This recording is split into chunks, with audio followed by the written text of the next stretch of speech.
It requires a change in outlook, a change in tactics, a change in missions by the government, by the people, by every businessman or labor leader, and by every newspaper.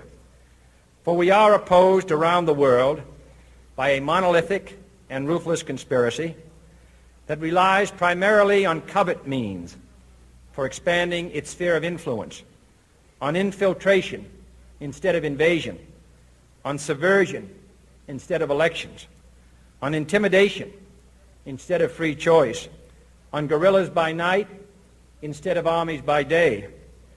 It is a system which has conscripted vast human and material resources into the building of a tightly knit, highly efficient machine that combines military, diplomatic, intelligence, economic, scientific, and political operations.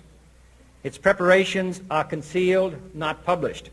Its mistakes are buried, not headlined. Its dissenters are silenced, not praised. No expenditure is questioned, no rumor is printed, no secret is revealed. It conducts the Cold War, in short, with a wartime discipline no democracy would ever hope or wish to match. Nevertheless, every democracy recognizes the necessary restraints of national security. And the question remains whether those restraints need to be more strictly observed if we are to oppose this kind of attack as well as outright invasion. For the facts of the matter are that this nation's foes have openly boasted of acquiring through our newspapers information they would otherwise hire agents to acquire through theft, bribery, or espionage, that details of this nation's covert preparations to counter the enemy's covert operations have been available to every newspaper reader, friend and foe alike, that the size, the strength, the location, and the nature of our forces and weapons, and our plans and strategy for their use have all been pinpointed in the press and other news media to a degree sufficient to satisfy any foreign power, and that in at least one case, the publication of details concerning a secret mechanism whereby satellites were followed required its alteration at the expense of considerable time and money. The newspapers which printed these stories were loyal, patriotic, responsible, and well-meaning. Had we been engaged in open warfare, they undoubtedly would not have published such items.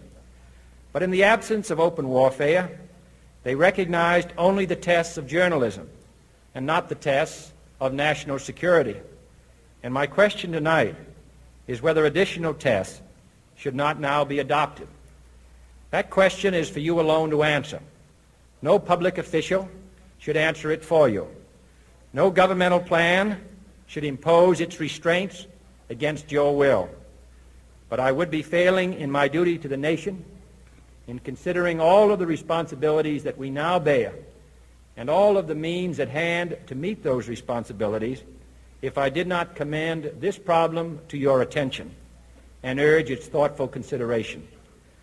On many earlier occasions I have said, and your newspapers have constantly said, that these are times that appeal to every citizen's sense of sacrifice and self-discipline. They call out to every citizen to weigh his rights and comforts against his obligations to the common good. I cannot now believe that those citizens who serve in the newspaper business consider themselves exempt from that appeal. I have no intention of establishing a new Office of War Information to govern the flow of news. I am not suggesting any new forms of censorship or new types of security classifications. I have no easy answer to the dilemma that I have posed and would not seek to impose it if I had one. But I am asking the members of the newspaper profession and the industry in this country to re-examine their own responsibilities, to consider the degree and the nature of the present danger, and to heed the duty of self-restraint which that danger imposes upon us all. Every newspaper now asks itself, with respect to every story, is it news? All I suggest is that you add the question, is it in the interest of national security? And I hope that every group in America, unions and businessmen and public officials at every level, will ask the same question of their endeavors and subject their actions to this same exacting test. And should the press of America consider and recommend the voluntary assumption of specific new steps or machinery, I can assure you that we will cooperate wholeheartedly with those recommendations. Perhaps there will be no recommendations. Perhaps there is no answer to the dilemma faced by a free and open society in a cold and secret war. In times of peace, any discussion of this subject and any action that results are both painful and without precedent. But this is a time of peace and peril which knows no precedent in history. It is the unprecedented nature of this challenge that also gives rise to your second obligation, an obligation which I share, and that is our obligation to inform and alert the American people, to make certain that they possess all the facts that they need and understand them as well, the perils, the prospects, the purposes of our program, and the choices that we face. No president should fear public scrutiny of his program, for from that scrutiny comes understanding, and from that understanding comes support or opposition, and both are necessary. I am not asking your newspapers to support an administration, but I am asking your help in the tremendous task of informing and alerting the American people. For I have complete confidence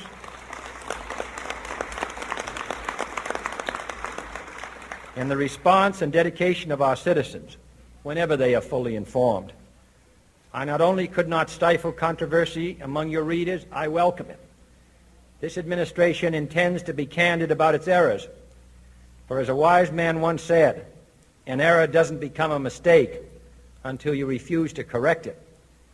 We intend to accept full responsibility for our errors, and we expect you to point them out when we miss them. Without debate, without criticism, no administration and no country can succeed, and no republic can survive. That is why the Athenian lawmaker Solon decreed it a crime for any citizen to shrink from controversy.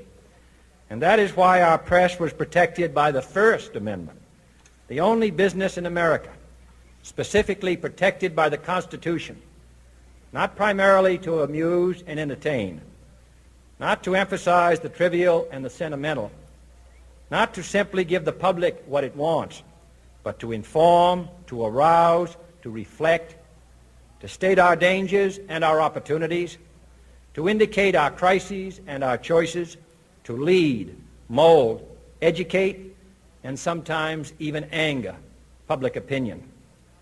This means greater coverage and analysis of international news, for it is no longer far away and foreign, but close at hand and local.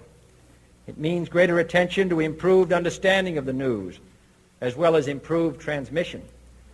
And it means, finally, that government at all levels must meet its obligation to provide you with the fullest possible information outside the narrowest limits of national security, and we intend to do it.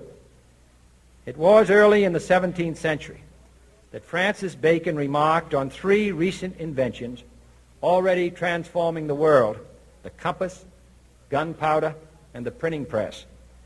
Now the links between the nations, first forged by the compass, have made us all citizens of the world, the hopes and threats of one becoming the hopes and threats of us all.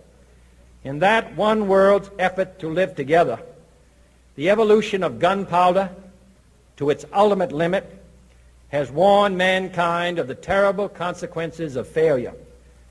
And so it is to the printing press, to the recorder of man's deeds, the keeper of his conscience, the courier of his news, that we look for strength and assistance, confident that with your help, man will be what he was born to be, free and independent.